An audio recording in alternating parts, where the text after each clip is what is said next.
They're funny Yeah, about because Okay. No, it is. So I'd like to, we're back from closed session and I'd like to report that there is nothing to report from closed session. With that, I will call the general session to order. Roll call, please. Councilmember Berlant. Here. Dowden Calvillo. I Riddell here. Here, And Mayor Amara. present. Thank you. Motion passes. Yes. Pledge of allegiance, please stand. I am here. I pledge allegiance to the flag of the United States of America and to the republic for which it stands, one nation, under God, indivisible, with liberty and justice for all.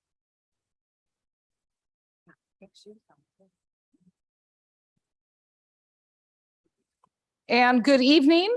The first item is the mayor's commendations, proclamations, acclamations, and announcements.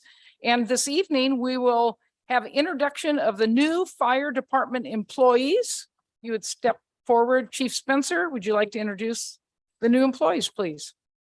And thank you, Madam Mayor, and fellow council members. For the record, Dave Spencer. I apologize, my camera's not working tonight. So tonight I do have the privilege of introducing two of our several new firefighters.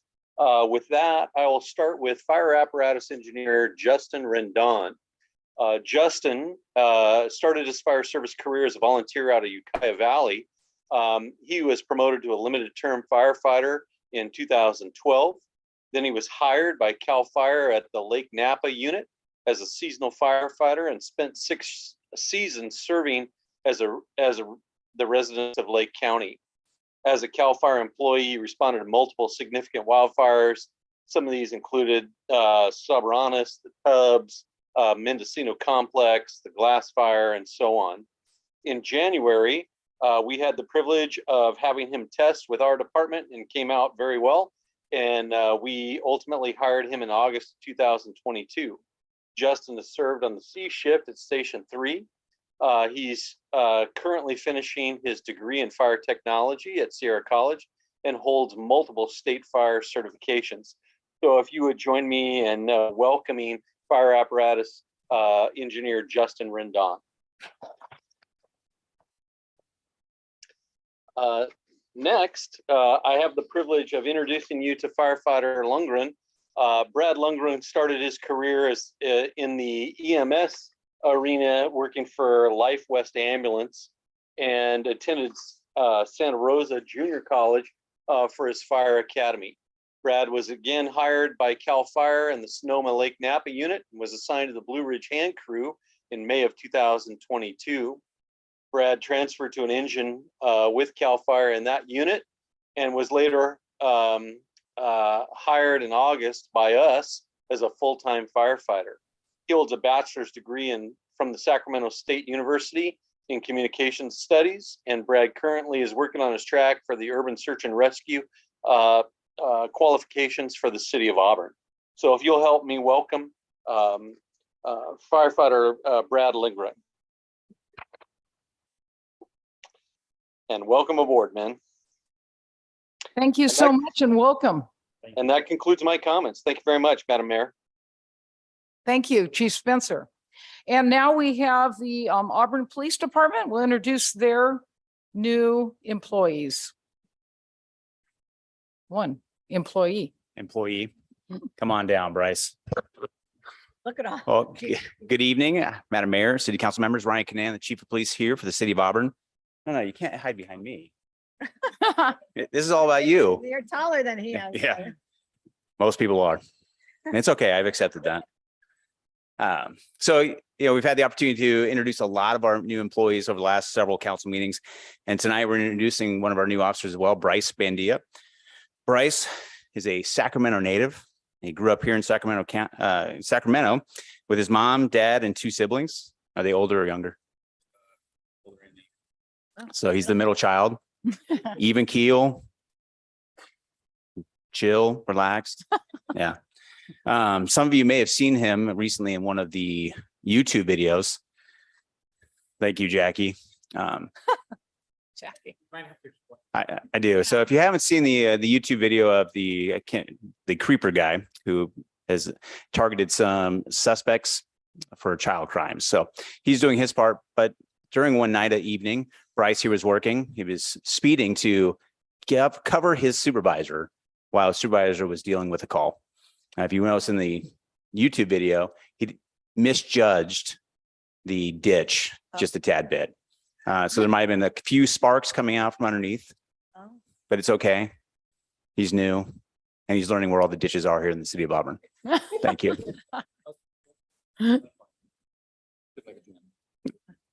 They're tough. Bryce played baseball his whole life, including college and professionally. Wow. Who'd you play baseball for, Bryce? Bryce Minor league? played minor league baseball for the Giants. All right, so watch out for the dunk tank. The I next, know, especially right now, and I'm earning it right now. Next time, Bryce will definitely be up there. I'll be at the fair. Bryce's passion in life is to help people and protect them, which is why he chose a profession of service and in law enforcement. Prior to working for the city of Auburn, Bryce worked for Sacramento County Sheriff's Office and the Folsom Police Department. Bryce has two awesome sons, KJ, who is 5, and Wyatt, who is 2, and a beautiful wife, Ashley. He enjoys hunting, fishing, camping. He loves working for the city of Auburn because of the great community support and his awesome coworkers. Welcome, Bryce. Welcome, Bryce. Thank you. It was great seeing everyone at the first day of school. So thanks to everyone who came out there too. Okay, so we'll move on to the agenda approval. This is the time set aside for council members and or the public to ask for removal, postponement, goodbye, thank you for coming, postponement or a change to the listed sequence of an agenda item. The agenda will be approved by consensus of the council. Do I have any changes that? Yes, Chief City Manager, please. John, Chief John. Chief City Lot of Manager, all right. Staff is gonna request that we pull item 14, that'll come back on September 12th. Okay, thank you very much. Item number 14 on the agenda will be pulled and back in September. Did you have a date for that? September 12th. item 12, right? Not item 14. Item 14. Item 14 will come back on the 12th. Okay, yes, sorry, you're right. Got it. Thank you very much. Are there any other people from the public that would like anything changed on the agenda? Okay, do I have a, That we approve the agenda, mine's item number. I'll second. all in favor? Aye. Okay, that passes. Consent agenda. All matters listed under the consent calendar are considered to be routine in nature and will be approved by one blanket motion with a roll call vote. There will be no separate discussion of these items unless persons request specific items to be removed from the consent calendar for discussion and separate action. Any items removed will be considered after the motion to approve the consent calendar. And I just want to emphasize that the city council has reviewed these many times. They have come forward before the city council at previous meetings. There's been staff reports and discussion. And so these items are put on the consent agenda, generally are very well researched and studied by the city council. But with that being said, I would like the city manager to briefly go over each item. Yeah, Mayor and Council, a couple of items tonight. Item 1 is a resolution adopting pursuant to Assembly Bill 361 that allows for us to continue having hybrid meetings. Item 2 is an extension of an agreement with Next Gen Utility Management, who serves as a special engineer for the city. This is an amendment to their agreement, and it's really covering 2 key elements of the city's overall capital program. First is that it is going to be part of the implementation for our SCADA system. That's kind of the brains network that's going to go in for all of our sewer lift stations. And the second is a very key program, which is the city's asset management program. Item 3 is the addition of a position of senior planner. This adds capacity into the department to take care of some critical strategic plan elements. We plan to absorb this position within existing funding, which we will reallocate at the mid-year budget on things. Item 5 is, item 4 is a policy for the Auburn Airport. This is the tie down for all the parked airplanes that are on the outside. This has been a project that has been in the works for almost a year. But most importantly, what it does is that it establishes some pretty clear policies on what we're going to do. This has been vetted through all of our stakeholder groups out of the airport, including the 5AC. And when you read it, it's pretty common sense stuff. Item 5 is an agreement with Regional Government Services. This is in relation to the form-based code. You're going to hear more extensively about the form-based code tonight in a later item. This is a $20,000 agreement, which includes aspects of doing environmental compliance. As we move on the form-based code, this brings in a certain level of expertise. I will tell you that the environmental side is going to cost a lot more than $20,000. We are pursuing additional funding for this aspect through different programs, one of them being the Green Means Go through SACOG to try and incorporate that. Item number 6 is also an amendment to an existing agreement. This is with Coastal and Civil Engineering. They are doing work in relation to our building inspection. We are entirely contracting our building inspection services that has multiple components involving building official services, building inspection services, plan check, and this amendment is going to be absorbed within the existing salary structure. We have positions that we don't think that we're going to fill. That covers most of the costs, but it also absorbs some of the costs that we anticipate should we have anything after hours. Item number 7 is the assignment and assumption of a ground lease agreement out at the airport. Pretty standard. If you look at it, there's just transferring it from one party to the next. And then finally, item 8 has to do with the enhanced power line safety shutdown. This is an item that comes to us from our JPA with Pioneer Energy. This is a letter that is being requested to be sent to the California Public Utilities Commission. In it, the EPSS, maybe some of you have had this happen to you. I think half of my Rotary Club has had EPSS regularly. This is the shutdown of the power lines based on a more automated system now. In this case, we're sending a letter asking them for additional policy guidance to come down from CPUC regarding EPSS. And that is the consent calendar. Thank you very much. And do I have anyone from the city council that would like to pull an item? Anyone from the public? Then here's Mike. Did you want to pull an item?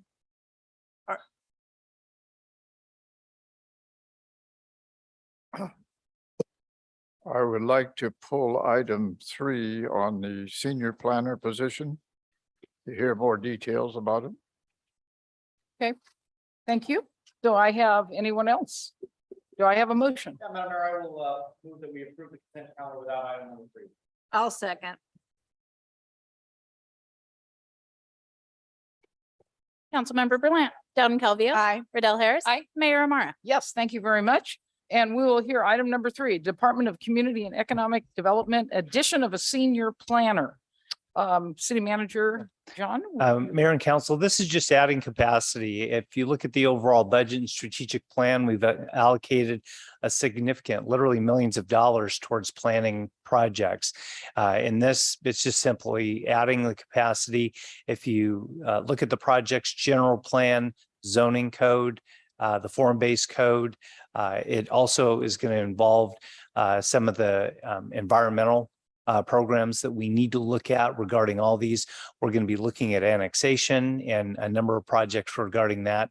That's what this job is going to do. Thank you. And yes, and the backup does say it'll be for the circulation study, the housing study, the annexation. So there's a lot of service, municipal services. So are there any more questions or any additions by anybody?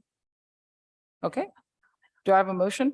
Do we have any public comment on this matter just because? Yes, any public comment?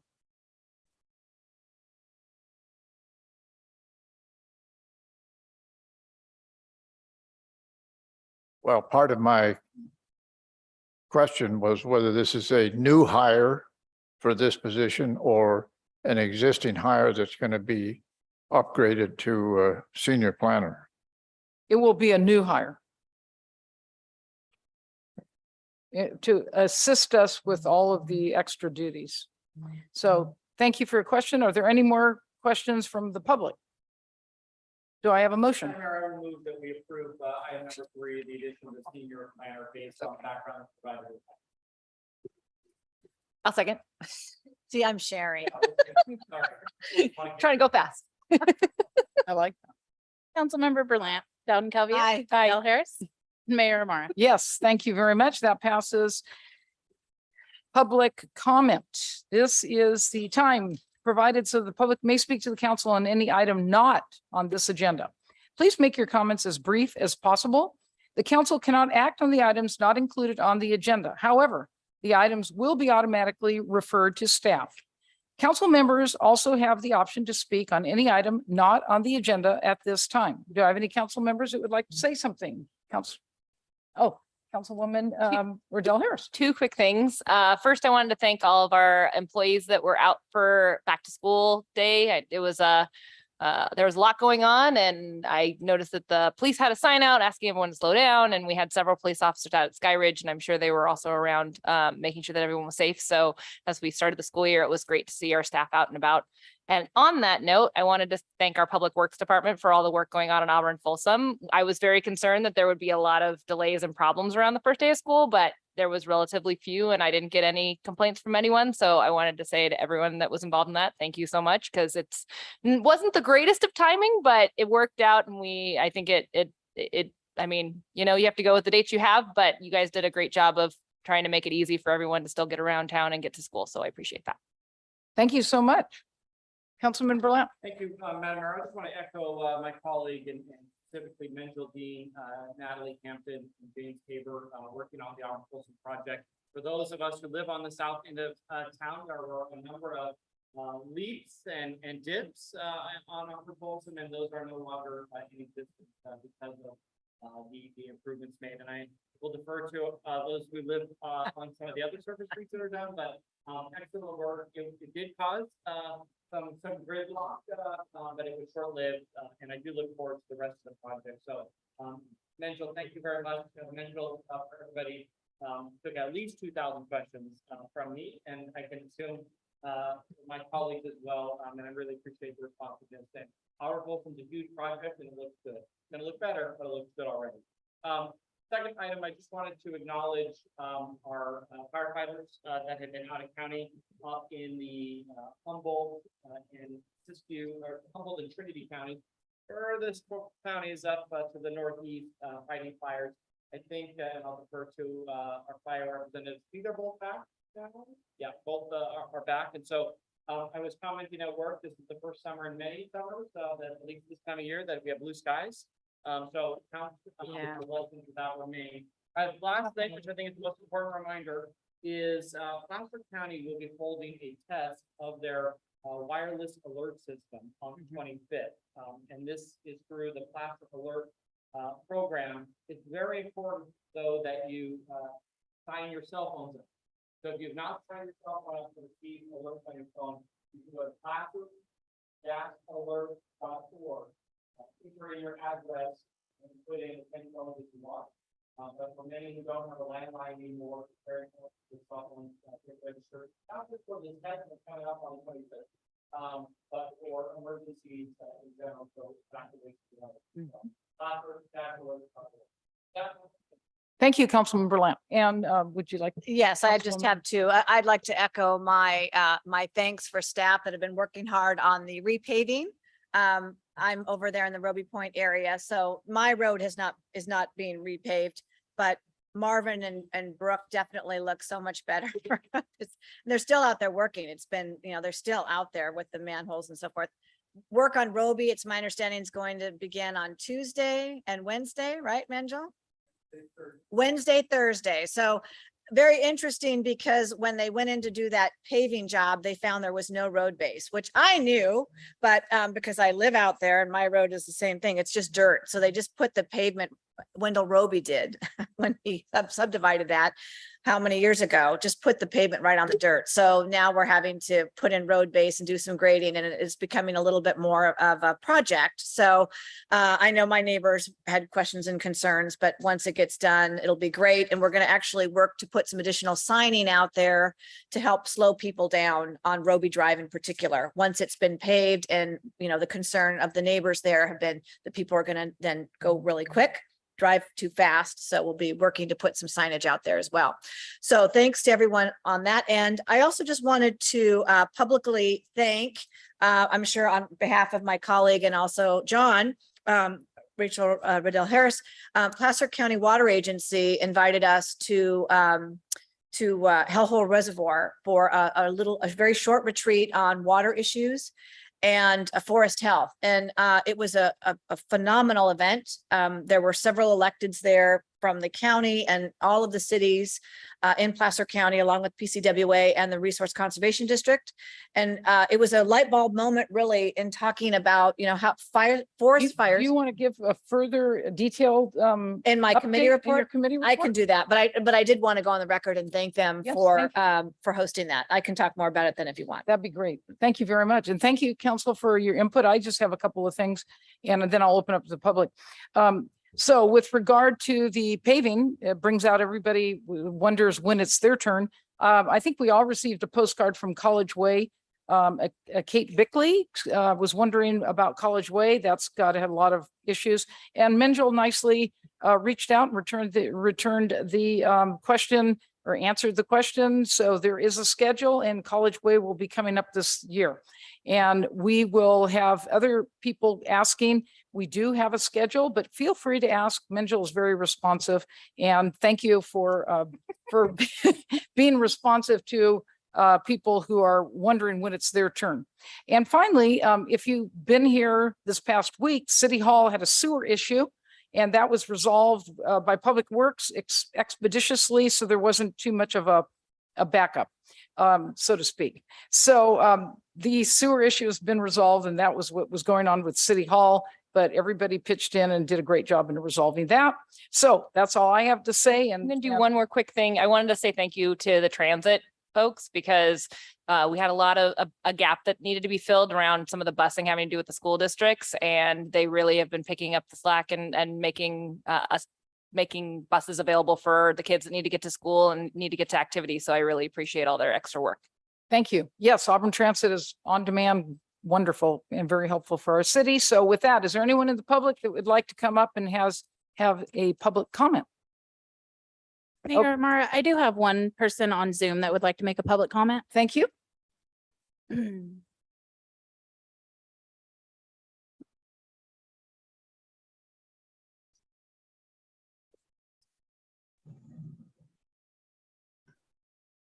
Good evening, Mayor and council members. This is Duya Sayed, and I'm an outreach analyst for the Department of Insurance, Community Relations and Outreach branch.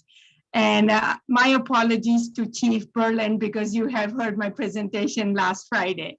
I'm just happy to be with you to give an update on the work we have been doing on your behalf.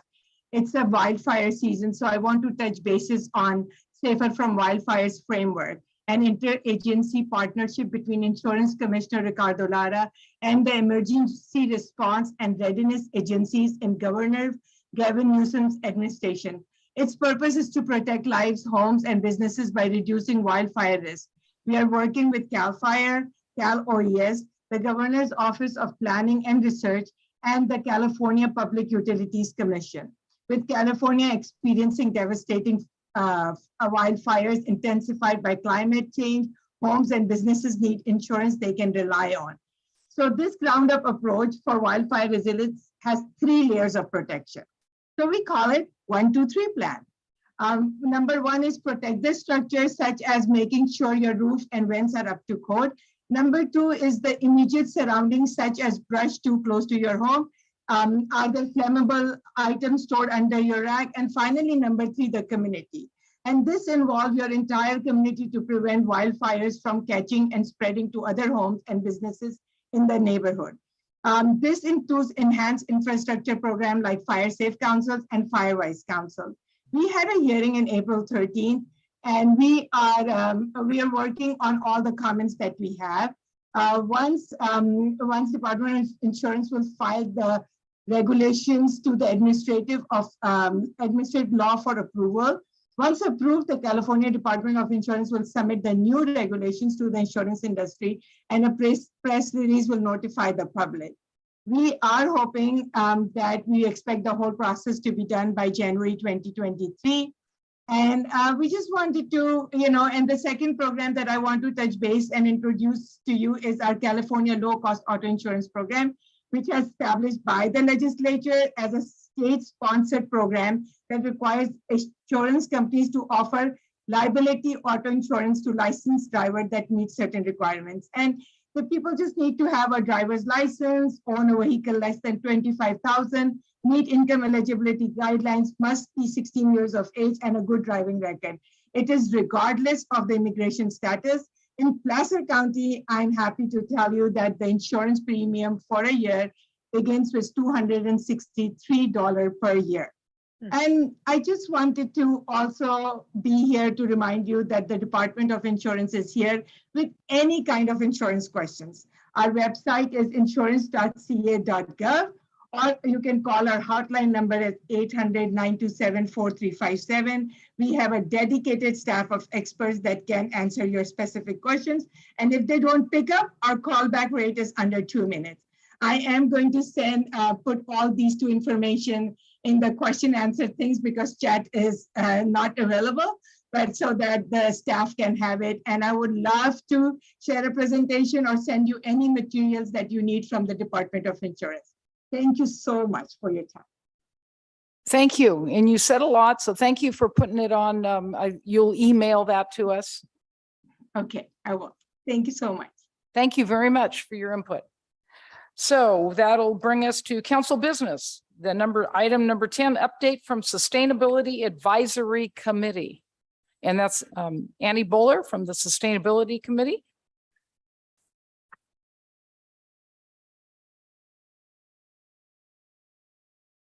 Let's see. And it says a 5-minute brief talk on composting. Yeah, hi. Well, hello, everyone.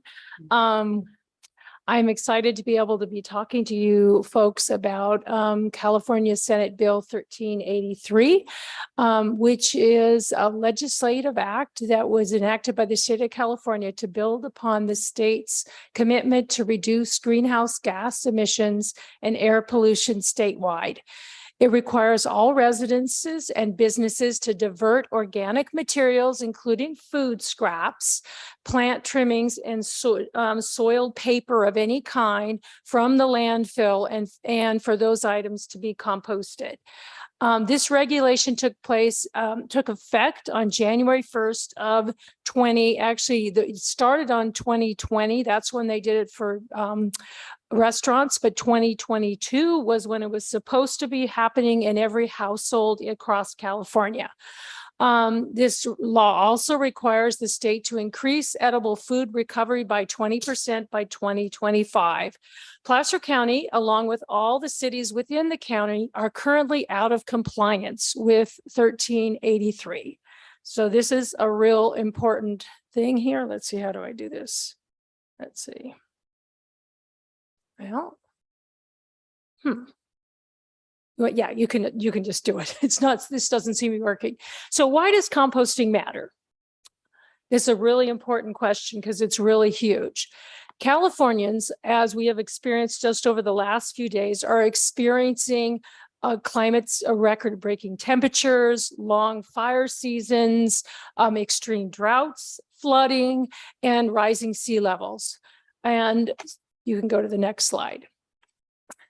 The quickest way to reduce greenhouse gases, which is what's causing us to have climate change, is to reduce the amount of methane we create. Okay, one of the largest methane contributors is trash that's mixed with food scraps that are left to rot in landfills. Okay, that's a really important thing to understand. It's really simple. Okay, if you take a look at this, the US every year, US citizens send to their landfill and they burn it 167 million tons of garbage. Tons. Okay. If you look on the right-hand side here, 50% of a typical garbage that's set out at the curb is compostable. 50% of it. Okay. So we could reduce that to 180 million tons, which is still a lot, but it's really a lot. If you look at the percentage, 21% of our garbage tends to be food scraps, 15% paper products, 8% yard trimmings, and 8% wood waste. So what happens is the pollution, the landfill, incinerator are dangerous because every bag of trash that's thrown out contributes to pollution of the surrounding soil, air, and water, which then contributes to climate change, which leads to health hazards for humans and animals. Next slide. So if you look on the right-hand side, this graphic makes it pretty clear. You've got a bucket of compost that's come from your kitchen. You send it to either you can do it in your own backyard, which our sustainability committee has talked a lot about, or the simpler way is just to put it in with your green bin that we all have, and a commercial the waste management company will turn that into compost, and it will be done in such a way that it captures all the methane. And what it also does, it helps then this compost can be put back into our soil so that we will have healthier plants so that it's easier to grow food. Okay. So what SB 1383 it mandates that you compost food scraps and yard cuttings, which will lead to a reduction in methane emissions from landfills, and recovering edible food for hungry people and store carbon via the soil. Because if you lay this out on your soil with good compost, that once it's been composted in its healthy soil, it actually keeps in the carbon. Next slide. Okay. So as I've already said, starting in 2020 of this year, all California residents and businesses should have begun composting their organic waste. Restaurants in Placer County, and I own one, we have buckets like this that we put compost in. Currently, every week we send 2 buckets of compost to be composted. But for whatever reason, and there's many of them, Placer County does not have the systems established to handle all the compost that we are supposed to be composting. Everybody in this room, for their home stuff, it's not ready to handle all of that as of yet. So next slide. You can't really read this over here, but what I want to point out is this is many counties have begun composting programs. Marin County has, Sacramento County has, many of them have. Placer County is not. This happens to be the list of what can be composted according to the Marin system, and they use Recology, which is our system. Okay, that's really important to know. It's not Recology that's the issue here. It's that we don't have the system set up at our landfill to do this. It takes everything from greasy pizza boxes to coffee filters to meats, all foods, dairy, eggs. This is what you can do in Marin County. Over here on the right side, you can't take anything that's like a to-go box that's lined with microplastics, as we discussed the other time. Can't put that in there, but there are compostable boxes for to-go foods that can be fully composted. silverware, all kinds of things. We just need to shift over to those and we will have way less garbage going to the dump. Next slide. So composting is super easy for you and I to do. I've been doing it honestly for years. I have a bucket underneath my kitchen sink like this, a gallon bucket with a lid, and I put everything in it. When you're cooking a meal, you just get it out and slop it in, and then you empty it when it's getting full, before it's getting smelly, and you put it into your green bin. Would be the great thing. We actually take it to our restaurant and put it in there from our house. And then Recologies will service your green bin. They'll dump it, put it in its own thing. And before long, they have wonderful composting soil that has been made from our food scraps. Is there any more slides? I think that's that. Is that it? Oh, here we go. Yep, that's it. Okay, so I think what I'm urging your group to do, what the Sustainability Committee would love for the council members to work together to figure out how we can get this happening in not only in Auburn, but in the entire, you're not responsible for the entire county, obviously, but I think you are kind of, with the fact that you are the only council that has asked a sustainability committee to help you. I think we're leading the way. I've talked to people in many of the other cities that are very interested in knowing what we're doing here in Auburn, and they're going to follow suit. So I would really urge you to work with our waste management system and push them to get this going. Number one, fines are going to be levied here soon to municipalities that have not followed SB 1383. So it behooves us to get them going so that we can reduce our methane as it's adding to our heat that we are all experiencing right now. So what practical suggestion do you have for us? Write a letter?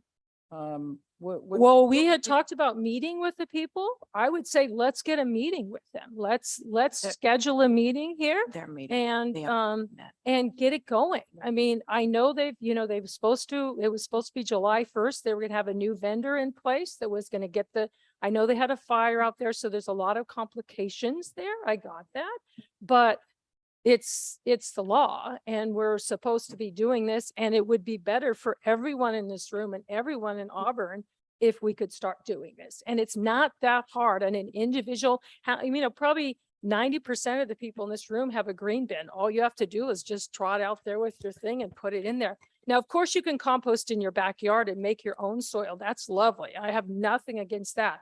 But most people aren't going to do that. They're not. Right. They don't have the time, the energy, the skills, or the interest. And so, but this is easy to do. And the other thing it does that I forgot to mention is when you dump your kitchen scraps into your garbage and it's in the big bin system, right? You've wrecked the glass bottles, which need to stay clean, and the aluminum and your cardboard that needs to be clean cardboard. You've lessened the chance to recycle anything when you mix kitchen scraps in with them. It's amazing when you take out your kitchen scraps, how much cleaner your garbage ends up being. So, okay, I'll open it up for some questions from the city council. I was just going to thank you very much. I appreciate your passion, and we have been talking about this SB 1838 for quite a while. Yes. In fact, we actually took action as a city council to adopt an ordinance on this because we are required to do that. And I just wanted to correct, because our ordinance indicates that folks should be putting their food waste in the gray bin. Correct me if I'm mistaken, Mr. City Manager, but we went back and forth on the green versus the gray. And the waste management was, and at the MRF, they were talking about asking us to have it in the gray bin. Oh. So, yeah, but I mean, it went back, it's moved around. So, The way we adopted the ordinance, basically it says that it's going to go into the bin that's directed. And I can tell you right now from the way that we're talking with Recology, it's going to go into the green bin. It's going to And go in the green now. it- Okay, well, that's the- good because we talked about it going in the gray bin. It- And now Yeah, it's. we will just call the green bin the organics bin Hmm. Perfect. going forward. good. The reason for that is two reasons. One is that it produces a better product. At the end of the day, all of the organics are going to go into the green waste processing anyway.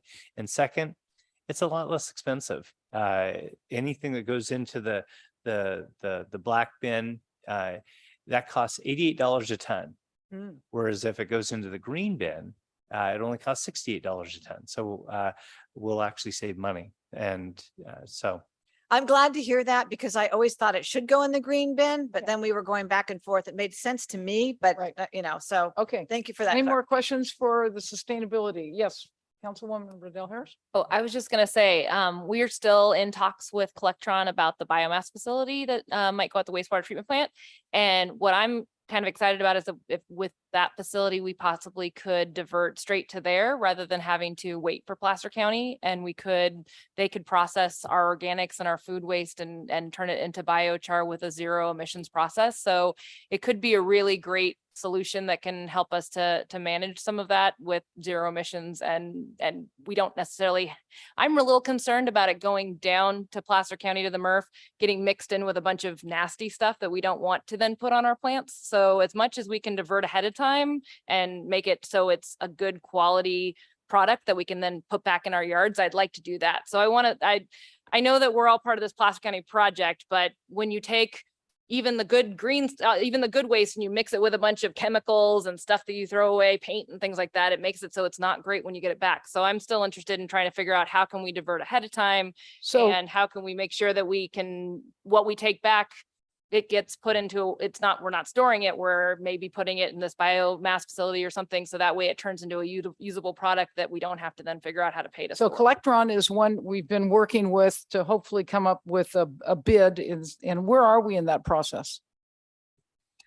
still working on it with Collectron. They are lining up a number of different aspects to it towards getting their planning application.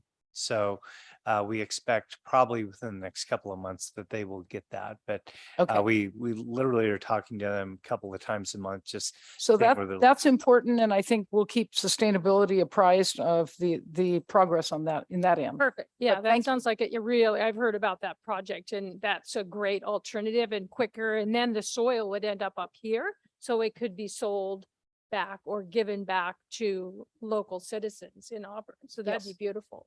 Okay, Yeah. any other questions? Any questions from the public? Well, Annie Bowler, thank you very much. And she owns Flower Farm and is works very, very hard with the sustainability. Thank you very much for your You're presentation. welcome.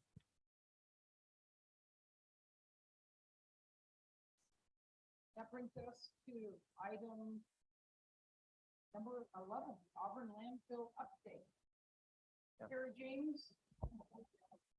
Yeah, Mayor and Council, while Terry's coming up, Terry James is a principal with Tri-Hydro. He is a geologist. 2 years ago, about 2.5 years ago, the city started working through a permitting process with the regional board. Terry, through his firm, came in and has been providing consulting services. This has to do with the former landfill and our permitting there. Terry's going to give you just a little bit of an update on exactly some of the advancements we've done with the permit and where we stand. So take it over, Terry. All right, thanks, John. Hi, Mayor and City Council. Thanks for having me back. It's been a while. A few things have gone on, so I thought I'd just give you a brief update and answer any questions I can. So for this project, our goals are just to be a good environmental steward, try to protect the environment, and also be in compliance with the regulations, and also be efficient and try to save some money. So I'll try to see if maybe you can do next slide for me. So I'll just go over a brief history. You guys probably know it, but I'll give you a little reminder of how we got here, what we're currently doing, what the near future looks like, and some things that you guys probably should think about in the future. So the Auburn landfill started operating in 1958, and it operated through 1983. And it went through a few different owners over that time, and eventually the city of Auburn purchased the property from Recology, who was operating it. So the city owns it and is considered as a discharger with the permit with the board, and Recology kind of is the operator, and they're also considered a discharger with the regional board. So right now we're really in what's called corrective action and monitoring. It's a closed landfill, but there is a little bit of groundwater impact that we have to deal with, and there's some maintenance that we need to do. So I'll go into a little bit of that. If you want to go to the next slide. So the landfill is that kind of rectangular property on the right. On the left is the Recology facility, the transfer station. And some of Recology also uses some of the top of the landfill for storage. We do routine groundwater monitoring and sampling out there. We also monitor landfill gas because someone disposed of organic food waste in this landfill at one point. So we also have leachate, which is essentially water that's generated, kind of gets into the landfill and comes out, that we have to monitor and collect. So that's pretty standard stuff. On this landfill, that's probably always going to have to happen over the next probably 20 years. It's just routine for an older landfill. But there's a couple other things that are going on that that are of concern. One, there's groundwater is in contact with some of the waste, and that's not ideal. That's not what we would prefer. And there's some of the areas on the landfill cover need to have some work done on them. So those are the couple of things that we'll talk about. If you want to go, oh, you got it. So let's talk about the cover. So when I first came on this project, I think like 3 years ago or so, the Recology had Golder, who is their consultant. They had done this report that said the cover was inadequate, and they had proposed this pretty radical solution to build a new cover, and everybody got all excited because it was really expensive. Expensive, yes. So Bernie brought us in and we looked at it and we said, that doesn't make sense. That's a lot of work. So we started having conversations with the regional board, and slowly but surely we got them to reevaluate it. And what Recology had done was to try to bring the landfill up to like today's modern standards. And that's not really required. What we can do is we can bring it up to what's called performance standards. And that's what we're trying to do now.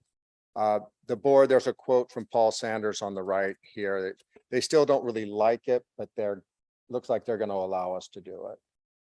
So we've turned in a scope of work, and we're just waiting final approval.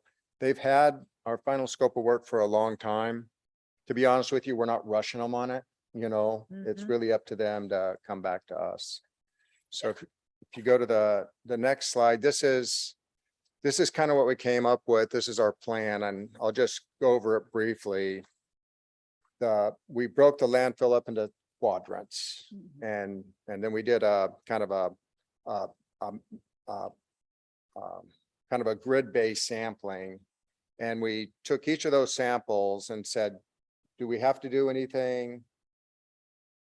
Do we have to do some work, or do we need a little bit more data? So the green one, it's hard to see the green ones, but all the green ones, we said, we're done. We don't need to do anything else. At the yellow ones, and I apologize, it's hard to see. The yellow ones, we are going to have to do some work. And I think there's 11 of those locations.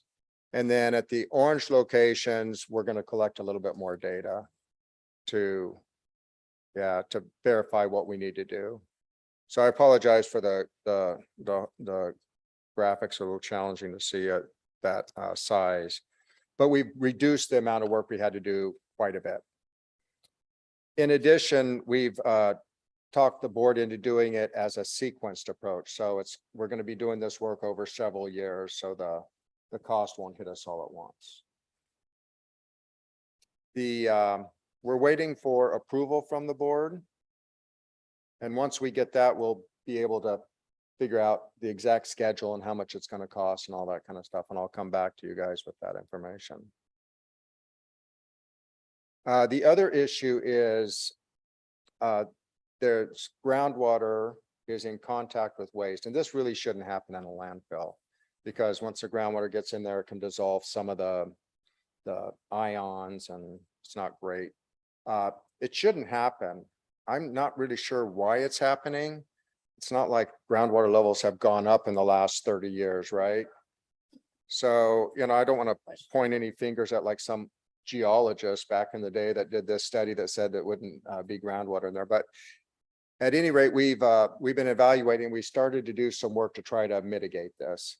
So the things we looked at is drainage enhancements, which means trying to keep water away from the landfill, shunt it away before it actually gets to the landfill. We've also looked at some improvements to the way we collect the leachate. And as I just discussed, we're going to be doing cover maintenance, which is going to prevent more water from getting into the landfill. All those things should mitigate the water getting in the landfill and hopefully reduce how much waste is in groundwater. But let me be clear, we're not going to remove that. We're not going to get to the point where there's no groundwater within waste. You're supposed to have 5 foot of separation at least, and I see no way to do that by these measures. But I think if we do these measures and we show the regional board that we're working hard, we're trying to do everything we can, we might be able to get what's called a variance, which means they say, okay, you know, we understand that it's not perfect, but we're doing these other, you know, mitigation efforts. So maybe, you know, we'll allow it. So that's the goal with that work. As I've mentioned to the council before, the amount of impact is really minor. There's not a lot of contamination and it's very limited. It's not really doing any additional damage to the environment. So if you go to the yeah, thank you. So it's hard to see again in this graphic, but if you look on the lower left-hand corner, that's the southwest corner of the landfill, and that little blue shaded area is where we have groundwater in contact with the waste. So the whole landfill, it's all pretty good. It's just that one corner. That V1 and TP3, is that That right? that's correct. That's the southwest corner in there. Yeah. So to the left is city property. Recology has that facility just above there.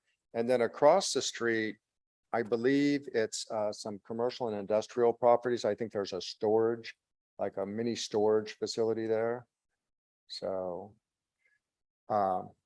historically, there was like a little drainage through there.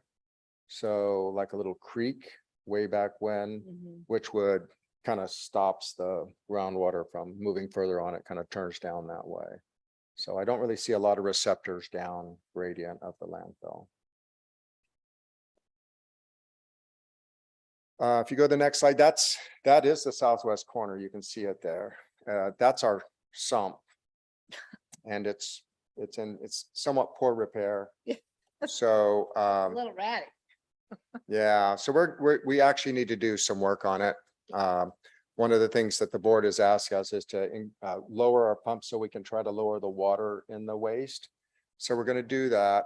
I did want to point out that that's going to increase the amount of flow that we have out of that leachate sump. And currently, I think it costs us about $50,000 a year to dispose of the waste, and it goes to the Placer County POTW, the publicly owned treatment works. There's a possibility that cost is going to go up. You know, we probably, you know, it might be a good idea to talk to Placer County about that to see if we can, you know, figure out a way to offset some of those costs. That is a significant cost that's going to be recurring over and over again. That's just the wastewater that comes off there. It needs to go there rather than a wastewater treatment facility, It does go to the wastewater treatment facility. but not ours. No, it goes to Placer County. Because it's up in North Okay, Auburn, Yeah. and so it's connected up to that treatment plant. okay. Yeah, there's not a lot of great options. Actually, going to a POTW is actually great when you can do it because it's, it's easier. They'll take water that they wouldn't allow us to irrigate with. Yeah. So it's actually a good option, but I think Placer County would probably be amenable to a discussion about it. Yeah. So, the next slide is just, that's just a schematic of what that feature looks like. What we think it looks like. We don't really have any really good drawings. It's pretty old. We're going to continue to maintain this and run it, but the day will come. Just in the future, we may have to do some more work out here on this thing. So right now, I think we're supposed to spend maybe $35,000 this year to do some piping improvements, lower the pumps and things like that. So we're waiting, again, that's part of the board approval. Once they approve that, then we'll want to move forward with that work. So here's the things we need to talk about in the future is we're going to try to control the costs on that cover repair by putting it out over several years and being very diligent and trying to collect data that, it's not unusual for these kind of things to happen with erosion and slumping and things, but we're going to try to control that as much as possible. But it's not, I'm going to tell you, it's going to be expensive. The groundwater waste separation, I'm not sure what's going to happen. We're going to have to spend some money on that, but hopefully we can convince the board to give us a variance and that'll help a lot with that. I mentioned the leachate flow volume it's expensive to address and it might get worse. So the biggest challenge on this site is that there's an agreement which funds with Recology to, the tipping fees that funds kind of the routine stuff at the landfill. Unfortunately, some of these things really aren't routine and I don't think those costs are going to be covered. So something that we need to think about. And lastly, we've done pretty good with stakeholder engagement over the last few years. And stakeholder engagement isn't always saying yes, but it's always, putting our point out there and having good communications with them, listening to them, and they listen to us, and it's been pretty successful. So I think we need to continue that and, to have the best outcome. And that's my summary. Does anybody have any questions? Thank you, Terry. Any questions by the board? Councilman Berlant? Thank you very much, Mayor. Thank you, Terry. Nice to see you in person. I think we've done most of the stuff on Zoom during the pandemic. So my question for staff on this. One is, I fully understand that you came in after some of the discussions began, but in our discussion, because we were regional landfill, we had directed staff to go back and talk with the county about a regional approach at addressing some of those. But one, were you aware of that and sure there any updates from those discussions? And I'm sure you mentioned because we're not going, I thought we already have. We'll move this up and we will start talking to the county on this. The reality of landfills is really simple. There's a formula for how you collect closure, post-closure, a lot of these things. And quite frankly, I think in talking to the county, they'd have to figure out, number one, why, and what they would want to do. But I'll work with Terry and let's see what we can do.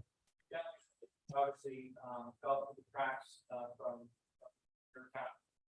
Yeah, from the last measure. Again, it was a regional landfill. Yes, we bought it for reasons that I still understand. Yeah, I don't understand. Second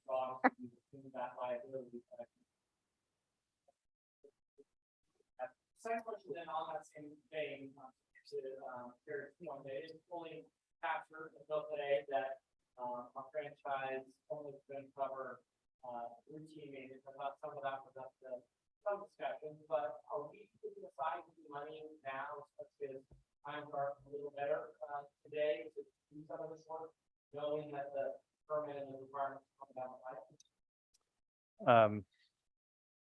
As far as putting money aside towards any of these improvements, no. One of the things that we are doing is we talk with Recology, is we are looking at our franchise, we're looking at the monies that we collect both for the maintenance and all the engineering things that are going on here. Matter of fact, the city attorney and I met with Recology last week or 2 weeks ago, specifically talking about this, the go forward on where we go. The prospects right now is that whether it's putting a new cover on there or doing clean closure, those are massively expensive projects. And it's something that ultimately would have to go back into some type of a fee system for us to collect, because from the city's general fund to pay for this thing, I mean, we could put together $1 million. We could put $1 million aside every year for it. It's not going to touch the tip of the iceberg on this. So we are actively talking with Recology about it. As Terry is working on the things as we work with the regional board. Right now, we've got mostly a maintenance and a monitoring system. Ultimately, if we were to go to more draconian requirements of that, we absolutely would have to go to the regional board and find out if they could help fund this. Now, mind you, this is not uncommon. The same issues exist in closed landfills everywhere. Realize that the new requirements, the new WDRs that we're dealing with, this landfill was closed. Usually there's a 30-year timeline on that. If the regional board wants to press on this, we would absolutely go to the regional board and say, well, you guys changed the regulations on this. The closure and post-closure was managed within the context of the laws that existed at that time. We would go back to them and say, you need to pony up some money for this. But right now, we're working with our enforcement people, with the regional board, to try and figure this thing out. But it's going to take a lot of components. First, we're looking at the franchise agreement and any fees that we're collecting to make sure that we're paying for what we're doing right now. But ultimately, coming up with the solution is going to be a much bigger thing to figure out. Are we waiting for the water to come back and tell us exactly what we need to do in the permit? Or you give us some really needed to do things in the covered in these areas, replacing the sump pump with other diversions. To me, that means there's already project work that is funded. I'm just curious what the plan is. There is, and we are currently working with Recology. We're working with Golder. We're coming up with the entire action plan for doing that, and that is part of what's going to fold into all the discussions we're having with Recology right now. So Terry points out the things that need to be done. These are all things that are being driven right now. We're looking at the data. We've put in the monitoring wells. We've got the entire system coming in. We're still waiting to find out definitively what the regional board wants us to do. And once we do that, then we'll program it. Jared, when we had spoke 2020, I thought one of the things they wanted us to do was additional monitoring. Are those additional, have been now last couple of years? Did we add additional monitors throughout the landfill? Did we upgrade the one that's kind of in that southwesterly corner where it's where we're seeing most of the intrusion? We talked briefly about what additional monitoring we do. And then what have we seen this year specifically with the drought? Have we actually seen any significant changes in groundwater going down the less contact? Yeah, so we installed some monitoring points in there to see what was going to happen over time. And if you want to put on the go back a few slides. So right in there, if you see we've been talking about that southwest corner with the blue shading. If you just go up north, you see that red bullseye that says TP1. That would be one of those new locations that we installed. And so the data were promising, to be honest with you. We actually lined some of the drainage ditch with plastic and sandbag, just as a temporary thing, just to see what would happen. And we had some pretty good storms, and it looks like that did mitigate some of the increasing water levels we've seen. So we do think that we're going to be able to, to mitigate some of this. We're continuing to collect data because it's been so weird, the weather. I don't know if you remember last year we had like we didn't really get, I think it was like the driest February ever or something. So when we were out there, we didn't really get great, representative data. So we're still monitoring those, and we'll use that data to try to figure out, what the levels are, what we need to do, and hopefully that'll be enough.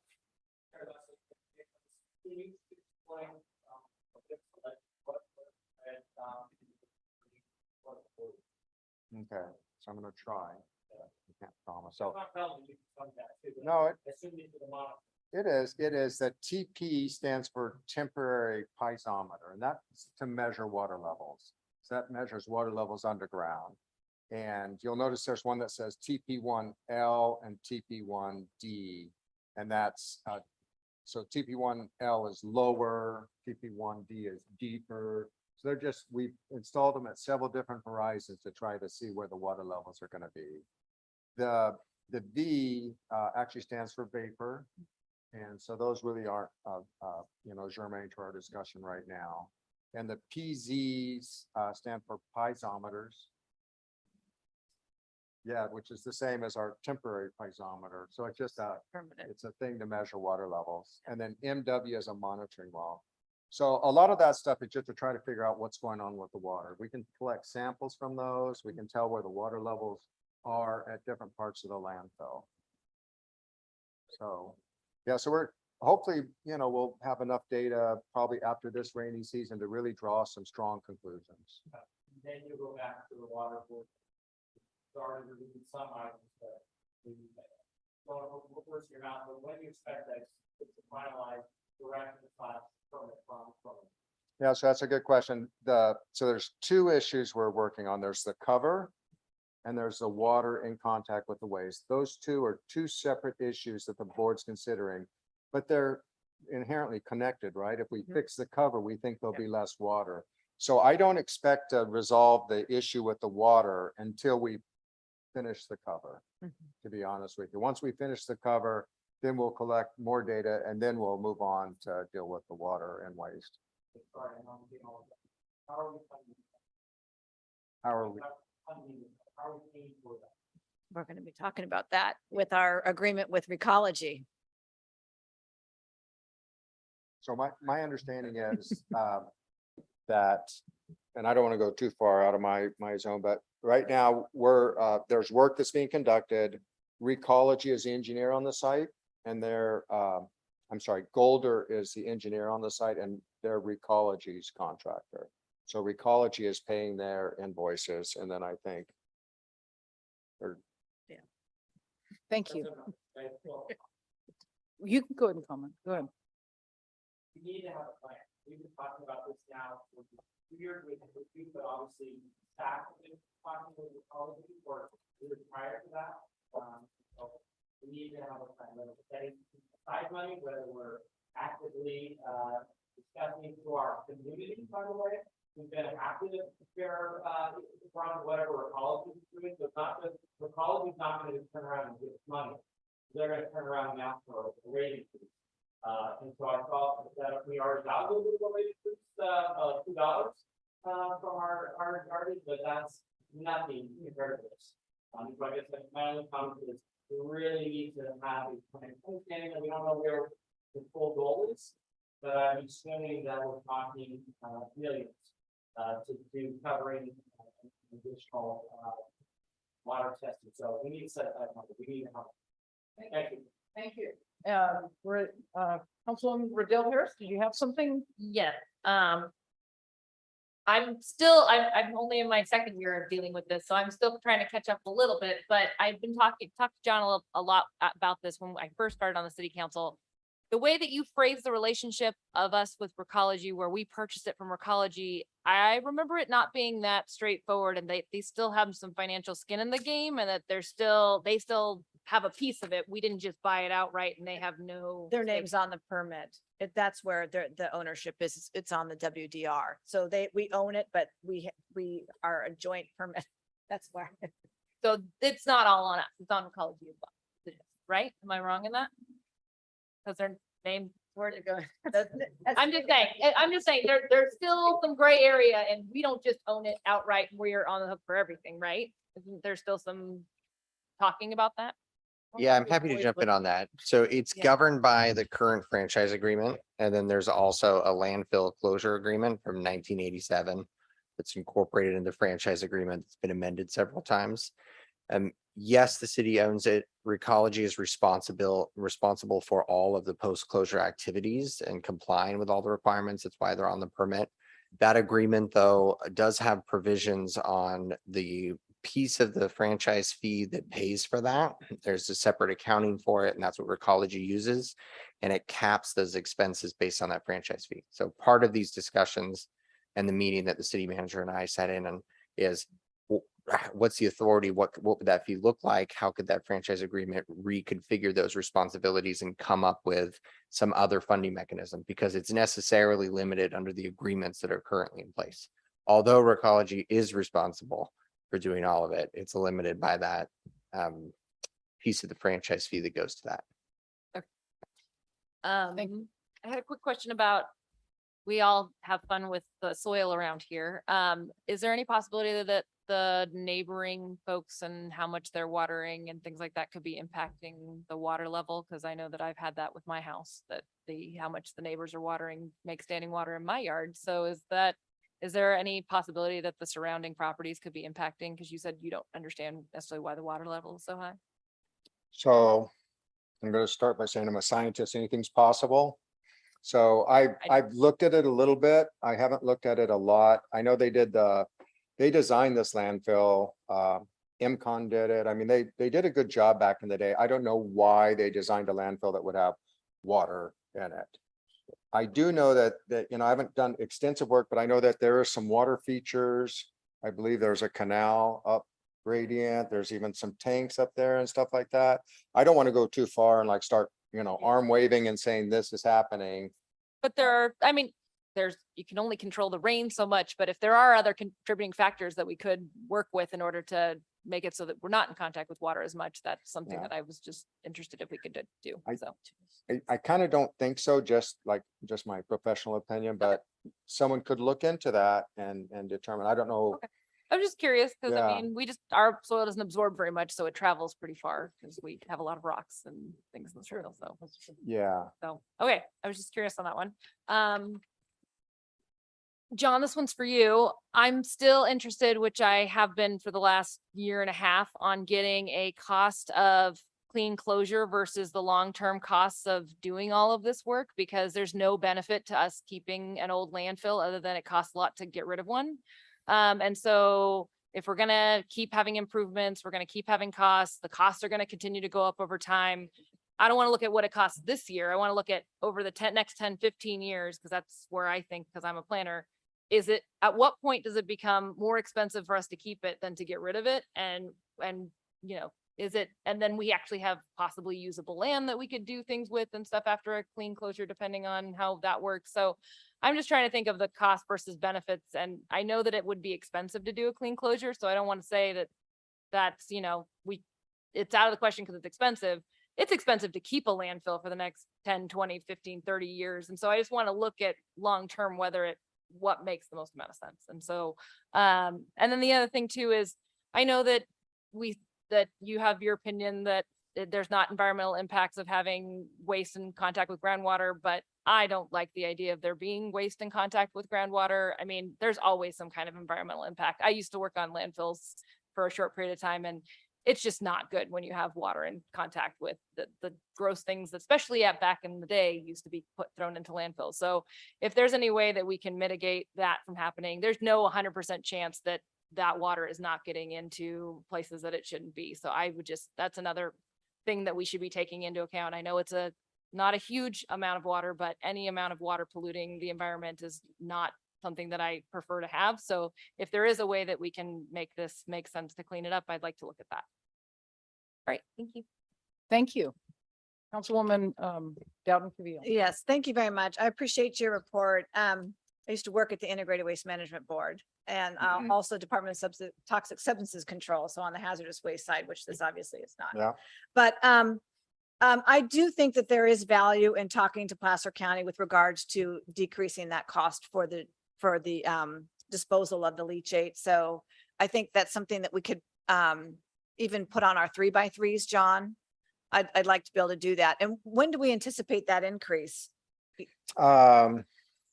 So the board is going to approve our work plan. There's no date. Last time I reached out to the board, they said they'd written their approval letter, but it was with management.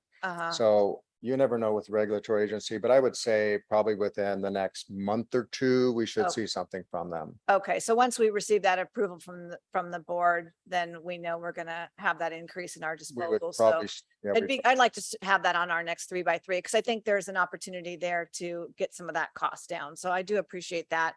I also appreciate the fact that that the regional board is being a little bit more reasonable. Because they weren't at the beginning of our discussions and they were requiring, full 4-inch cover and all that other stuff. And so now it looks like we're only having to make improvements to the cover on just different segments. So thank you for that information. I was good to be able to point that out on the map.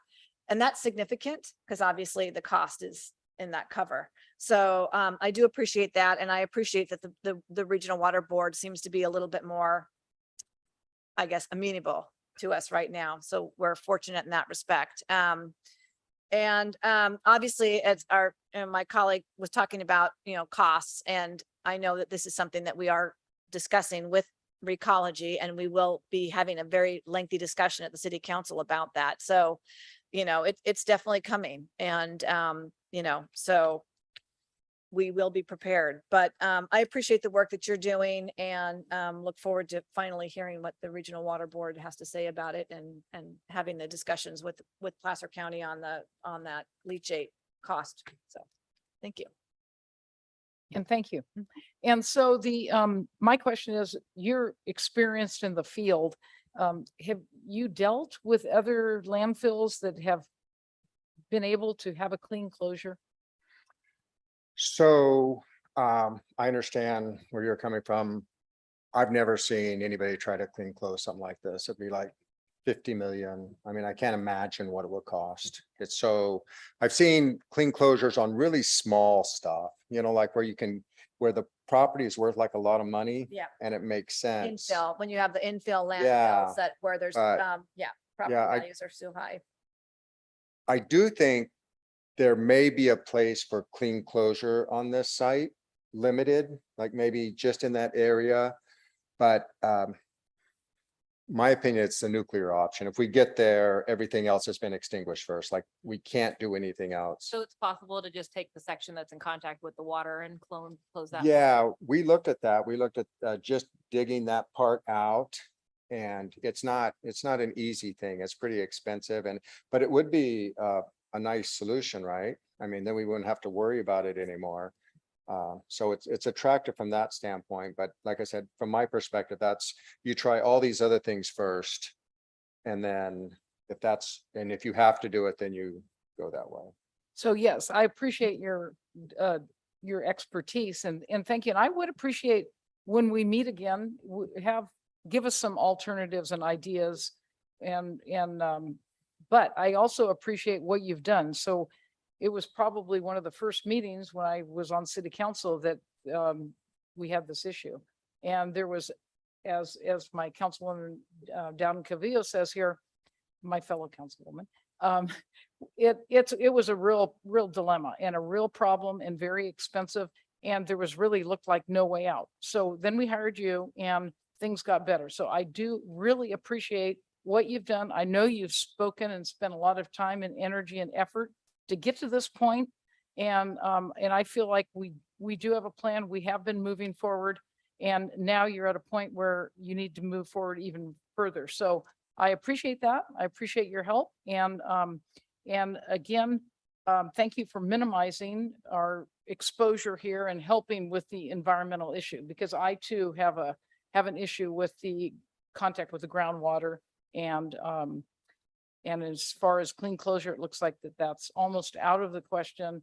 I certainly understand your perspective here on the in terms of trying to minimize the impact to the environment. But so thank you very much. I appreciate your also your slideshow. Thank you, and the information. Does anyone in the public have anything to comment, or does anyone want to comment on this matter or this update? Okay. Thank you very much and appreciate your input here. All right, thanks. If you guys have any other questions, please never hesitate to reach out and. All right, Thank you. Thank you. So that brings us to the recommendation from the Auburn Economic Development Commission to provide $2,000 to the Aloha Festival as an event sponsorship grant. Jonathan. Good evening, Mayor, council members, Jonathan Wright, Community and Economic Development Director. On August 9th, the Economic Development Commission met to evaluate event sponsorship application requests. During the conduit of that meeting, it was recommended that the Aloha Festival be considered for $2,000, and a vote was taken 7-2 in favor of a recommendation to the City Council of providing $2,000 of the EDC funds out of their budget towards that event. This concludes my staff report. Okay, thank you for your staff report. Do I have any questions from City Council? Since I was at the Economic Development Commission, I'll give a little bit more context. Sure. We're still working on getting the official competitive process out for doing event sponsorship. This one came in before we had launched that. So there was debate on, do we try to wait? Do we make them wait till next year? The Aloha Festival is trying to move from 1 day to 2 days. So we thought that that was an additional economic development opportunity. They were recruited from having their event down in Sacramento and moving up here, and they're changing their name to the Auburn Festival versus being Sacramento. So that's exciting too. So we rather, that's where the two came from. The two didn't, it's not that they didn't support the event. They just were concerned about looking whether that was the most fair thing to do to allow this before we put out the actual solicitation for all the events. And we thought this was an opportunity, the majority thought this was an opportunity to support an event that we haven't really supported in the past, and that could really bring in some folks into Auburn and be a great economic development opportunity. Well, can you address, so in our packet, there was another entity that came forward, the Placer High School 125-year reunion. And so can you address that, why that was? Before we go there, Madam Mayor, but I just had a quick question on the Aloha Festival. So are they extending it to 2 years, this 2 days this year? That's what they were trying to do. We were trying to, I mean, they needed a lot more money than $2,000, and all of the max amount we allow now is $2,000. Okay. And so we gave them everything we could. If nothing else, we're helping to support them to move towards that, even if they can't necessarily get it all together for this year. They are looking to eventually have a 3-day event all of them. Oh, wow. Okay. So they're trying to get their ducks in a row, and we're just trying to show them that the city's behind them. Okay, good. In regards to the Placer event, we didn't say no to that event. What we did is refer it to the city because it's not necessarily an economic development event. We're looking at supporting events that are ongoing events where we're kind of starting to giving the startup money for those events moving forward. We viewed it as more of like the fireworks, other types of events that the city would sponsor, the state of the city event, other types of things like that, that we thought it was worthwhile to sponsor, but not from the Economic Development Commission side. So we referred it to the city and to John to do a city sponsorship rather than it being an economic development sponsorship, because it's a one-time event that's not really geared on economic development long-term. It's more of a fun event that is bringing great people into town who are going to be celebrating their reunion, but it's not what we're kind of geared towards sponsoring. So it sounds like there was a decision. Yes, the decision was to move it to the city. We didn't deny it, saying that the city shouldn't give any money to it. We said they probably should, but it shouldn't come from us. So was there a vote for that? Was there? No, because we wanted, the city decides on what they John decides. No. Was there a vote by the EDC? As far as I know, it was just staff was given direction to try to get that forward. Yeah, we And just in referred- anticipation of agenda item 14, which was removed, putting this information into the staff report may be used later on in context of other conversations. So that's why it was included. And I did talk to I'm John. just trying to clarify if this Placer High School reunion committee would like to come back, if they have an opportunity to come back when there is the open forum to apply. Well, that'll be after the event. It'll Yes, close after yes, the event. But it doesn't make sense for a sponsorship of this kind of event to come to us. It's more of something that comes out of John's pot of money of things that the city can sponsor as trying to be a city sponsor. So we would still refer it back to the city and say it makes most sense for the city to sponsor those kinds of community events rather than an economic development event that's ongoing and bringing people into the community on a regular basis. And we are accepting applications right now till September 30th for event sponsorship grants. Okay, thank you. Okay, any other questions for Jonathan? So we could talk, at some point, we could direct John to sponsor that if we wanted to as a council, correct? I don't know how that works or how that decision is Yeah. made on what John decides to sponsor. And the item is agendaed as a approval of funds for the Aloha Festival, and the Placer High School information is just in there for supplemental. Yeah. You know, So I'm just saying, however we choose to do it, that's an opportunity that we could do as well. and I, So, yeah, personally, I think, I think that Placer High School should have an opportunity to be able to have their event, even if it's post, or maybe the alumni who supports the high school that's within our city limits, let them have an opportunity to be heard, apply, have a vote in either forum. But so I'd it be- sounds like from what I hear from you, it sounds like there was just direction. They didn't really vote on it. We've talked a lot about trying to make sure that the right money comes from the right pot and that people aren't asking from the wrong committee. So we viewed this as the wrong committee and we pushed it to the city for them to figure out where the right spot is to ask for this money. So.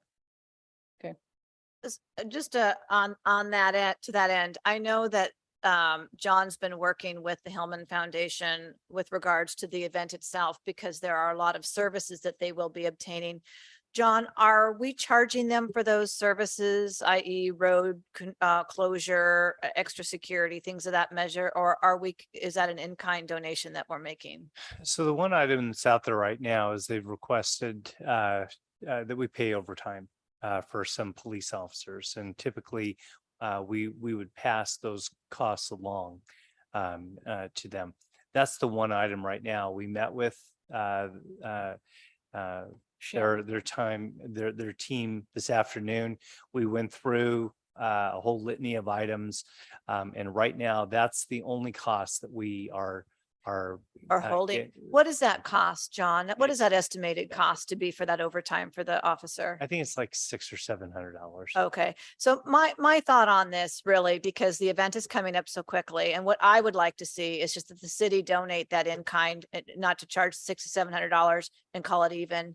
I know that they were asking for additional funds. The street party is a fundraiser. I think that the city can partner through in-kind services, which everything has been in kind except for that discussion on the overtime. My opinion is we just give them that $600 to $700 value as an in-kind donation, and that's our contribution in addition to all the other services that we're providing to them in kind. So. And I would agree, especially since the event is going to be happening in a few weeks. Yeah, then they don't have to come back to us and all this discussion and the grant program and so forth. But I think that that's a way we can partner and we can. So that's my 2 cents. I just feel it's important for us to support the Placer High School. It is a fundraiser, but the fundraiser goes to the Alumni Association, which gives money to the school, whereby the city uses a lot of the facilities, and it does bring in a lot of revenue and interest in our town. You So gotta buy your bricks, Andy. I'm gonna, and Daniel I too. have a brick there. Oh, they have new bricks. I'm gonna be buying mine, but we just got that email out. Giuliani Just is so right you there. know too, with the new rules that we put in place, any fundraisers, it's actually just a loan and they have to pay back the money. So we can't really, with our new guidelines, correct? We can't just give money to fundraisers for nonprofits. We actually just have to consider it a loan. And so that also prevented us from making that decision as well. Thank you. Any other discussion or questions? Thank you, Madam Mayor. I went from you can't hear me at all to We can hear you in Matt's Alaska. microphone's much louder here. Councilman Stokely can hear you. Yeah. Completely support the request for the Aloha Festival. Just had a question, and maybe you can remind me, and I assume my colleagues will know this if I'm the only one. Have we updated the actual policy that governs the EDC and that gives the direction of who actually has the authority to approve the money? The funding policy did not, I mean, it was the standard policy allowing for recommendation to the council. Here's my point, and I may not have said it in this current group. I'm not sure why we allot the money to the committee, and this is the only real committee that has to come back to us every single time to get approval. I would definitely advocate. Shaq does with the tiles. But does Shaq get approval, or does Shaq get approval for the name to be put on the engraving? Just hear me out for a second. Yeah. I would definitely advocate that to all of our committees, that they're given the discretion that as long as they're within the parameters that we've approved, that $2,000 to the Aloha Festival, whatever dollar amount, as long as it's within the threshold to the qualifying entity, come back to us. If there are on the border ones, like this discussion about the Hillman Foundation, okay, maybe that needs to be a discussion and direction, but I would advocate that separate from our approval of this $2,000, that we ensure that the operating procedures for the EDC, and if we need to, the other committees, not require the committee to have to come back to us to approve the 2,000. I don't think they do, right? It's just because it's before your, before you put it out. Is that correct? Or is? No, yeah, everything has to go forward. I think Councilmember Bland is talking about possibly the other committees actually structuring their budget so they allocate funds directly to certain things. This one's more of an open-ended, we have a certain amount of money that we're giving to the community, and that may be the issue. I think John may weigh in on this. We can Well, definitely. but I think What I'm advocating is, yes, they submit, just like everybody else, an annual plan that then in our budget, we've approved a certain dollar amount. And as long as they're within their threshold and they follow their procedures that we've approved, that the actual request of dollars for the actual event does not need to come to this body. I think our city manager. So for instance, if their board votes 7-2. Yep. It's good. Understood. Staff absolutely hears you. Let us take a crack at bringing this thing back, because we start to run into a conflict that arises in some things between them being a decision-making body and being an advisory. And there are some mechanics that come into play. So let us bring that back in policy along with, let us think through some of the mechanics. The other I appreciate that. I'll just say, I just, sorry to interrupt you. I just think that it puts us as a council, as an elected body, in an awkward position for us to make the decision. You get it and you don't. That's why we have these committees that have operating procedures. And I hear what you're saying, and maybe that doesn't then get us out of having to be the actual approver, and that's fine. I just would like to have you spend some time to research it and see if we can defer that decision making, even if it's a recommendation to the city council. And if there's an appeal, excuse me, to the city manager. And if you disagree, then there's an appeal, something, just so that we're not approving every single event. Or maybe it's Or even just just put it on the consent I agenda. was going to say, maybe we just put it on consent, because I know there are rules and laws governing the authorization of the expenditure of funds in an open-ended kind of a situation. And I know that's what staff are going to look into. But even if it's just on consent, so then we don't have to have a discussion and debate on it, that would help to expedite things. But So The why, other thing that'll make this easier is that we're gonna have one open period. We're gonna pick all of the things we're gonna fund. We're gonna have one thing that gets all of the things approved. And then maybe if there's money left over, there might be, or a random one that's out, but it won't be these one-offs moving forward.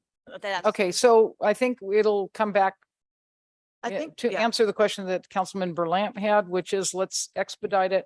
Let's give some authority to the EDC and we'll go from there. So any other questions then? Thank you very much for your, Madam any Mayor, I public, will- anyone in the public have any questions or comments? Madam Mayor, Thank you. I move approval, I move to approve the Economic Development Commission's request to fund $2,000 for the Aloha Festival. I'll second. Councilmember Berlant. Aye. Dowden Calvillo. Aye. Riddell Harris. Aye. And Mayor Amara. Yes, thank you very much. And then just, Madam Mayor, I just want to make sure that we're on the record for wanting to, for the city to accept, or to make an in-kind donation with our overtime Yes. for the officers for Placer Hillman so that they. So we're directing staff to make an in-kind donation for the overtime police officers for the event, the 125-year event on October 2nd, I believe, And- in Old Town. 30th, the 1st and the 2nd. Yes. Well, Well, I there's got the different whole, I got amounts. the whole program today. It's going to be a great weekend. Yes. And afterwards, John, in an Yes. email, it's not at a meeting, would you just let us know what the total in-kind contribution has been for that particular activity? Because the $600 is just that overtime for the officers. We're obviously providing additional in-kind services, so it would just be nice for us to have that information. But we do that for cruise night and all. Yeah, I'm fine with it. I just want to know how much, so that when people ask, you know, why didn't you do $2,000? I can say, well, we did, Okay. That's why. Thank you very much. Thank you very much. You're So welcome, the Fred. next item is item number 13, agreement for the first of the two phases leading to the development of form-based code for the central commercial core area of Auburn. This is very exciting, and Jonathan, just stay right there and Stay now. go get into it. Good evening, Mayor and council members, me again. So John gave me 7 minutes and 2 slides, and I'm hoping he's not counting this one against me because that would make 3. So we will move. Is this going to work? Okay. We'll start out with the timeline. I've been here for now just over a year. And so this process actually started about a year ago, right upon my arrival here to the city. You'll fast forward to November of last year. That was when we came to you with the RFP in hopes that we would get some interest in it. We had a number of different grants that have certain timelines. And so we've really been pressed to try to get this out and into the hands of consultants so that we could get a response. But then lo and behold, right after that, you received an informational item after the close that we didn't receive any response. There's a number of factors that go into that. Many of them dealing with consultants just being super busy with the amount of money that came through from the state for the housing element updates, and in general with the state of the economy, things really going. So consultants' time consultants' time especially is in demand. So we on our own, IE staff, for the last 4 months following that meeting, we looked at the SACOG list of consultants, the ones that have already been accepted. Google search, I won't rule anybody out. We did a Yahoo search. We did whatever we could to try to find qualified agencies. And John and I actually sat through a number of interviews with agencies that deal with form-based codes. And just for the community and the group here, the form-based code is in essence going to be a master plan with a new zoning ordinance. Anybody know when our current ordinance went into effect? 1973. Yeah, see, 1973. So we're well beyond time. And this would create, in essence, like I said, a very specific plan for our old town and downtown area and some of the periphery, really surrounding mixed use, higher densities, and residential uses. So in April, we actually met Genevieve Marsh, and she came forward with a discussion with her design team about, what if we turn this into a multi-phased, multi-consultant effort, and we kind of put this thing together ourselves, which, interesting, especially since we really weren't getting a hot level of response from other areas. Nothing, not to diminish you, Genevieve, you did a great job, very qualified. If you look at the pamphlet in there, she's got a lot of good background information, a lot of good design work, and she's local. So that all adds up to a good formula. Knowing that we needed some extra management support in there, John talked a little bit about in the original RGS item on the consent agenda. We have a very qualified 20 years in business firm that's well known within the industry for planning, which we reached out to say, hey, we're going to need help with a lot of elements of this. including this startup, making sure that everything we're doing aligns so that when we get done with Genevieve's portion, that on the outside, we have a product that can slide right into the actual ordinance development. So we asked them both for proposals, which we received. And looking at the cost for those proposals, went back to SACOG and HCD, to our current grants and funds, and said, you know, here's the deal. We can't quite get there. Our original proposal was to get this housing stuff done for our Old Town and downtown, and we can get significantly, Old Town, downtown. We can get significantly close. The design work done, the community outreach stuff done. We can do all this, but under the current grants, we are just not going to hit the mark. And managed to get them to pull back those applications with a little bit of tweak. Then we went to SACOG and said, so where's the rest of the money coming from? And they said, well, right now green means go. And that's true. So we actually applied, they've already designated green means go zones, but we had such a good argument with this, with what we're trying to do for our Old Town and downtown, the age of our zoning code, the fact that we don't accommodate residential uses. They've actually mapped us, the whole Old Town, downtown, central commercial core that we identified in our map is going to now be a green means go zone, which That's great. not just deals with planning, but also deals with infrastructure, some other opportunities which we can look at. But that's going to be the very next thing. So like I said, August, we just were notified that it's now a green means go zone. And so following this meeting, staff is going to come back with an application. There's actually two opportunities, both of them they encouraged us to apply for, and they being SACOG. First would be the early activation project. So we're going to roll the dice on that one first. And then as a backup plan, we can go right into the planning project. So September 15th, we're going to have that application in. So you're going to see that on an agenda on September 12th. The other one, should we not be successful with the funding we're looking for, then we will come back sometime in October for the other round there. So next slide, please. So we've broken this into two phases. So tonight we're asking you to help us with phase one. That deals with Genevieve Marsh Designs, her proposal, the one that's already been approved from RGS, and we're going to be part of obviously this whole equation. So the initial phase is going to be the background research, pulling out all the old planning efforts and documents, going through the public process, getting those areas through the visioning identified as the unique nodes, and then actually going through the graphic design work. So we have that estimated at 12 months. And I do want to be clear here because it says funding source SB2, LEAP and REAP. Those are our existing grant structures, but that does not cover the entire amount there. Right now, I do have $16,300 that is going to currently earmarked for general fund. That was from the item that was actually on the consent calendar or consent calendar. But we are hoping to offset those costs. That funding source there would be an estimate.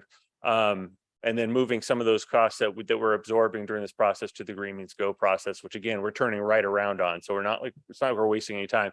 I know it says 12 months, but there's going to be overlap going into this thing pretty quickly, depending on which of the funding rounds we get accepted into. So second phase, just so you're aware, is the more complex phase, the heavy lift with the zoning codes, the general plan consistency items, the environmental process, and then of course, coming back to the planning commission and you folks with this great package and hopefully selling you on, what'll ultimately be over a year's worth of work.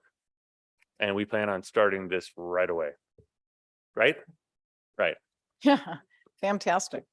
And Genevieve is in the back. Wave your hand. Yeah, she's also the web designer for the Sustainability Committee. Does a great job. So take a look at the website. I've promised you every time I come up here that I'll do my best to offset city funds with grant funds, and I hope that I continue to prove that I mean it. Fantastic. Thank you. Any questions from City Council? Excited about it. Great. Great. Anyone from the public? Okay. I will get out of your way as soon as I pick up my mess. There we go. Oh, you're Linda LaRoe, 1425 Lincoln Way. Okay. Madam Mayor and council members, thank you for moving away from Euclidean zoning to a form-based code. This shows the progressive thinking and on the part of the council. Many of us on block 1400 Old Town are in full support. Great. Thank you. Thank you very much. Appreciate your support. Anyone else from the public? Okay, so I do want to say, I did receive a call today from in a gentleman that has property in kind of Old Town area. And he was very concerned and wondering zoning, what's going on. And when he heard and understood what the form-based code does and is going to do for his property, he was very, very excited, and he's not here. So he must be satisfied with the explanation. So anyway, I am very excited. This will really transform Auburn. It's cutting edge. It is really important that we really learn about it. And I appreciate the hard work. It has been very difficult to try and find vendors. And Yes. I'm done. Jonathan, did you have something to I add? told him 7 minutes are up. I had a quick, I forgot that I had a quick question. Sorry, it's getting later. First off, I'm very excited about this. I've been talking about mixed use in Old Town and downtown for a long time, and I love it. The question I have is, we're also in a process at the same time talking about how we're going to spend ARPA funding, and I don't want these two projects to end up not working together. So how are we making sure that the projects that are planned for Old Town and downtown align with what we're trying to do in the form-based code? Oh, we have a hand up. Well, I mean, this process, we're going to start it with the outreach right now, but I think they're going to go kind of tandem. Okay. And so when those ideas come out and we really identified something, we'll try to morph that in, because we're going to be doing some streetscape design, some renderings and those types of things, which could really enhance what we're doing with the form-based code as well as those ARPA funds. Yeah, I just wanted to make sure we didn't have something that everyone agreed to and it didn't work with what we were trying to That's do. the beauty of a small town. It's like one-stop shopping. So the same people in the room here are the same ones that'll be attending all these meetings. So And my understanding is that there will be a lot of input from the property owners and the public in regard to how the blocks will look. and that's And why sorry. Well, I was gonna say, I did see several members of the team that are working on this at the ARPA funding. Good. Great. Meeting too. Did And you have- Mayor, to your point with the concerned individual, that the item would be, or to tell them to come to the meetings. This is exactly why we have the visioning, because it's for community. It's a community-led project. So we want the community to be part of it. So if anybody's got some concerns, tell them to show up at the meeting. Great. think they got. We will, and we'll keep everyone apprised. And thank you again for your very, very hard work. If you wanted to say something, please come on up to the dais. If you did you want to say something? Because we can't hear you if you speak from back there. So, And just so all the people online can. yes. Me we too. can do it. I was going to introduce myself and say that I'm Ruby. I'm working with Genevieve on her project and spearheading the community outreach component of that. And I was at the meeting last Monday and plan on attending as many of the Old Town and downtown meetings as I can for that funding, and make sure that everyone's comments and ideas are considered in our project so that they're synergistic, and that if people have comments that are worth our note, that I'll advocate for them. Ruby, would you just state your name for the record? And I mean, your full name and address? Ruby Oh, I mean, full name. You live in Beauchamp. Auburn. I do, yeah, on Thank East you. Placer. So I'm in Thank you Craig. very much. Mhm. Thank you for your input. And Ruby's part of sustainability too. I am, yeah. And I look forward to working more closely with all of you and being a point person. Thank you, Ruby. Thank you. So, yes, sir. Madam Mayor, if there's no other public comment, I'd like to make a motion that by resolution, we approve the service agreement between the city of Auburn and Genevieve Marsh Design Group for the first of the two phase leading to the development of a form-based code for the central commercial core area of Auburn. I'll second. Councilmember Berlant. Aye. Dowden Calvillo. Aye. Riddell Harris. Aye. Mayor Amara. Yes, thank you very much. And we have, we'll go to the city manager report, and then he promised to be very succinct. 2 minutes. No pressure. So the council mentioned Yeah, a lot of the that's one of- capital projects that have been going on. I will tell you that we were very lucky on the sewer line aspect here at City Hall. We had a real sewer contractor in town. I'll give credit to our entire capital team, Menjel, and everybody. They came to me. They needed us to make the call on fixing that line. They were in town. It needed real equipment, mind you. They went down 10 feet to do that line. Is that what all the work is in the parking lot is for that sewer? Yeah. Okay. I can tell you that if we had put this out to bid, it would have been a painful 3 to 4 month project. These folks came in and got it done in 3 days, and absolute miracle. So good job for them. Our paving, all of our capital projects right now are under blue skies. The paving project, well done. The airport water line project moving forward. The helicopter landing pad project, the East End project, the dewatering project, all being done. Something I'll point out to the council, look at the staff minutes from today. Absolutely transformative projects and things that are going on as far as real accomplishment, real projects, lots of streamlining, coverage, lots of housekeeping on things that we're doing. Very positive stuff. The capital planning projects for downtown and Old Town, I'm working up the calendar right now. We're going to hit those, and we're going to show the community what it's like to get things done. And as we will go and engage them, I can tell you that today I authorized all the preliminary engineering work for us to go out and shoot all of the infrastructure that's out there right now. We're going to line these things up and get it done. And I think it'll be exciting. The capital work will go before the form-based code work, but it'll serve as a foundational basis for future planning. So pretty good things. Thank you. That was perfect. And so I didn't want to be rude. I want you to finish your discussion on your, Yes, thank your you. hellhole experience. Hellhole Reservoir. Yes. So again, I was wanting to give a shout out to Placer County Water Agency for inviting us to participate in the Water Leadership Forum. We actually stayed overnight at the Hellhole Reservoir, which is way in the heck out there, but fascinating discussion. And really the gist of it is that we should all be advocating for forest health.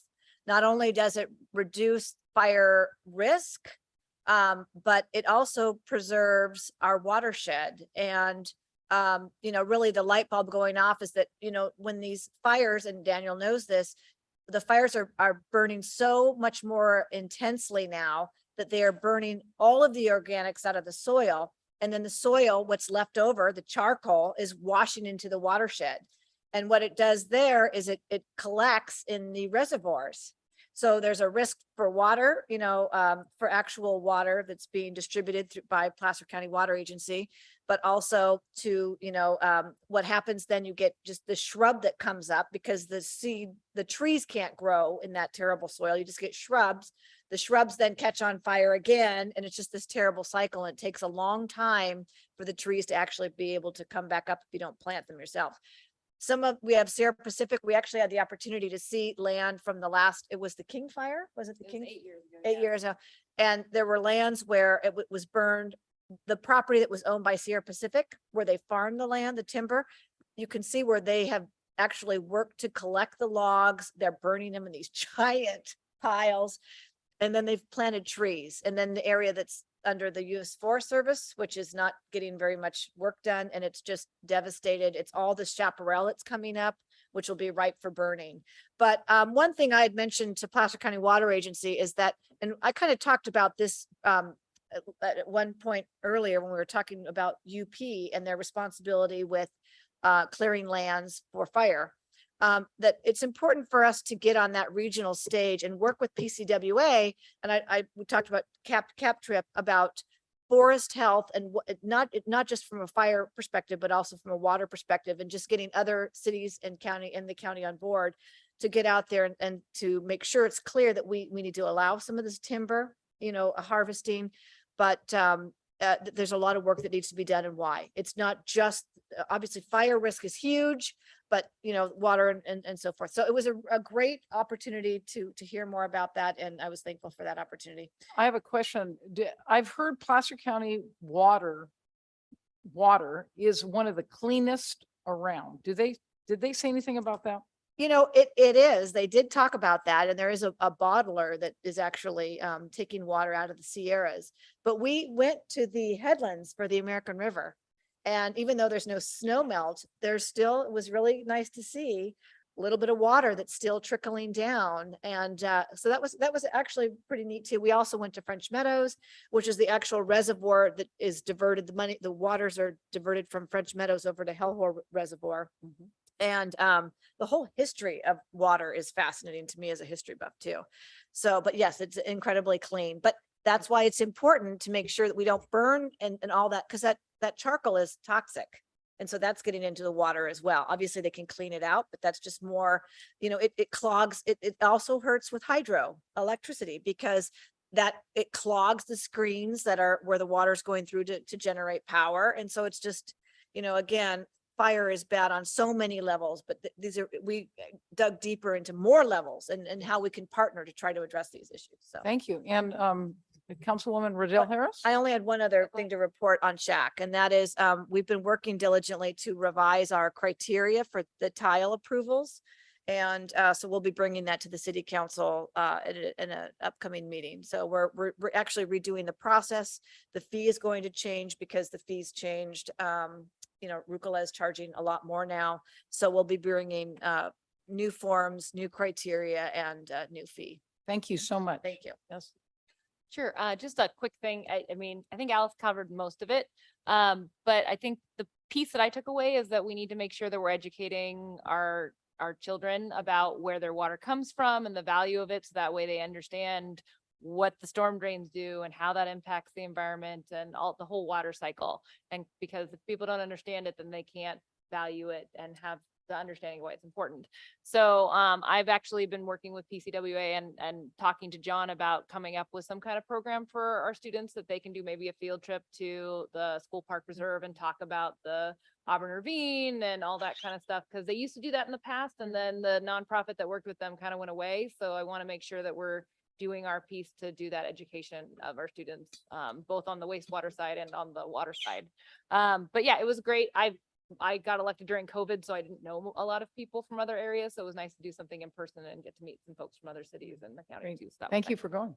the other quick thing I had is the EDC. We already talked about the Aloha Festival, but we are still working on we're switching it from an RFP to an RFQ for the marketing effort that we're doing. We found out that we may not be able to know exactly what we want to do. So an RFQ makes a little bit more sense because then we can have somebody to recommend the right way of doing it versus us trying to figure out the right way of doing it when it's not our area of expertise. So we have the scope mostly written. We've been working with Jonathan. We're going to be getting that hopefully to you in the next, I think we're trying to shoot for the end of September. So, Good. Great. Thank you. And Councilman Berlant? No.